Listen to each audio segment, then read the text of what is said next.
કે માં દુનિયાની માતા પછી, દુનિયાના ભગવાન પછી, પણ તું પેલા મારી ચામુંડા, તું મારી મહાકાળી, તું મારી ઘોડિયા. માં ભલે જબરી ગમે તેવી જબરા કોમ કરવા વાળી બારે જાની ખુખાર મેલડી હોય, પણ એના પહેલા તું મારી માં, તું મારો કુળનો દીવો. આવી ભક્તિ જાગી. તમારી માં કરતા વધારે કોમ કરું તો તમને પહેલું તમારી માનું રાખજો. શમ તમે નહીં આયા, તમારી માતા લઈને આવી. તમારી માતા એટલે લઈને આવી છે કે મારા દીકરાઓ મારાથી, હું તો એમના નજીક છું, હું તો એમની જોડે જોડે જ છું, હું તો એમના ઘેર જ છું, પણ મારા દીકરાઓ મારથી દૂર ભાગે છે. તું મારા દીકરાઓ મારી જોડે લાવી દેજે, જા. એમ કરી તમારી માતાઓ મારા સાનિધ્યમ લઈને આવી છે. લઈને આવી છે તો તમારી માતા મને એવું કહે છે કે કહી દે મારા દીકરાઓને બહુ ભૂવા ફર્યા, હવે ચોય ફરવાની જરૂર. બસ ખાલી કે મારી ભક્તિ ચાલુ કરી દે, મારા હક અધિકાર આપી દે, કુળદેવીનું મહત્વ સમજી જાય. તો હું એવું કહું છું કે તમારી માતા ક્યાંય ડુંગરે નહીં, તમારા ઉંગરે જ છે. તમે માતા ખોરવા નીકળ્યા કે માતાજી ચો સમય ખોરવા નીકળ્યા તો કે છે ચપ્પલે ગહાઈ જાય, ગાડીઓના ટાયર ગહાઈ જાય, પણ માતા મળે તૂટીને ચાર થઈ જાઓ, માથા પસાડો, લોહી કાઢો માથા, તોય માતા મળે. માતા એમ રસ્તામાં પડી. આવું વિચારી બધા કે છે ને કે માતા મળે, પણ તમને તો મળેલી જ છે, ઓળખ નહીં ખાલી. સજ પણ સજ તમને દેખાતી, અનુભવાતી, પણ મારા સાનિધ્યમાં થોડી થોડી તો અનુભવ થાય છે કે મારી માં મારી જોડે છે.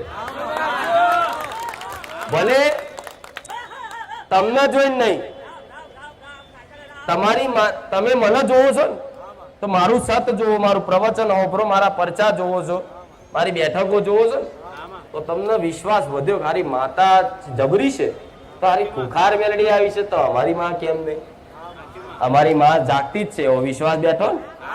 બસ એક દોર પકડી રાખવાની છે. હું એવું કઉ છું, પેલું નડ્યું, આ તે કશું કરવાની જરૂર. કરવા જેવું હશે તો મેં કઈક પ્રવચનમાં શીખવાડ્યું છે, એટલું તમારી સમજ પ્રમાણ કરતા રહો. તમારી કુળદેવીને એક છેડો જાળી રાખવાનો, કે કશું જ કરવાનું નહીં. હું એવું કઉ છું, મારી પર જો વિશ્વાસ છે ને અધરો દરેક માં તું કે સાચું તો જો મારા ભગવાનના દરબારમાંથી જઈને બોલું, કોઈ દાન આગી પાછી મેં મેરડીએ જગતમાં વાત કરી નહીં. તમારી કુળદેવીનો એક છેડો ઝાલી રાખજો, એનો પાલો ઝાલી રાખજો. ગમે તેવા તુફાન આવે, ગમે તેવા દુઃખ પડી જાય, ગમે તેવી ખરાબ પરિસ્થિતિ થઈ જાય, પણ તમારી માતાનો પાલવ તમારે છોડવાનો. ગમે તે થાય, પણ તમારી માતાને છોડવાની નહીં. આ મગજમાં ભેટ કરી દો. જો આટલો સંકલ્પ કરી અને કોઈ દીકરો જો કદાચ અમારી વાતનું મગજમાં એક ગોઠ બાંધી દે, માં ગમે તેવા દુઃખ પડે પણ અમારી કુળદેવીને છોડવાની નહીં, તો તમારી માં છે ને થોડો ટાઈમ પરીક્ષા કરી લેશે. 6 મહિના 12 મહિના, બહુ 12 મહિને તો આખું કેલેન્ડર બદલાય છે. થોડી પરીક્ષા કરી લેશે તમારી, તમારો ભાવ ચેક કરી લેશે, તમારો પ્રેમ એના પ્રત્યે કેટલો છે એ ચેક કરી લેશે. હું એવું કહું છું કે જે સાચી ભક્તિ કરતો હશે ને એનું કોમ થવાનું બંધ થઈ જશે.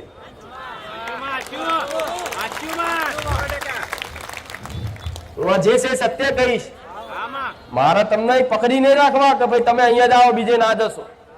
પણ જે સાચો ભક્ત બન્યો છે ને, જેની અંદર સાચી પોતાની માં પ્રત્યે પ્રેમ ભાવ જાગ્યો હશે ને, ભક્તિ જાગી હશે ને, એના તમામ કામ થતા બંધ થઈ જશે. આટલું યાદ રાખજો કે માં તું બધાનું વાપરસ, મારું નહીં થતું. માં હું કોકને બોલું છું કે જા તારું આમ થઈ જશે, માં એનું થઈ જાય, મારું નહીં થતું. માં તારી મોનતા તારી અલાવ કોકને કહું તો માં એનું થઈ જાય, મારું નહીં થતું. તો હું એવું કહું છું, આમાં હિંમત હારવાની જરૂર. આ મગજમાં એક વાત ફીટ કરી દો. બીજી વાત એ જે સાચો ભક્ત બન્યો છે એનું એક કામ નહીં થાય. કેવું? એક સીધું નાખશે ને તો ઊંધું પડશે, સીધું નાખશે ને ઊંધું પડશે. કઈક ધંધો કરવાનો વિચાર છે કે આ લાય આ નવો ધંધો કરવા લારી કરું તો એની લારી બંધ થઈ જશે. સાહેબ તમારી માં પરીક્ષા કરવા બેઠી છે કે પ્રેમ તો પારખી તો લે. લાય મારા દીકરાને થોડું દુઃખ નાખું, હજુ નાખું, જેમ માગણી કરે ને એમ નાખું, જેમ માગણી કરે એમ નાખું, જેમ માગણી કરે એમ નાખું. મારો દીકરો મને શું કહે છે એ તો જોવા દે. પણ જો કોમ નાથી દુખી થયા ને એમ કહી દીધું શું કોમની તારી દીવા બત્તી ભક્તિ કરવાની, માતા શું ભૂત છું તો એ ભૂત બની જશે.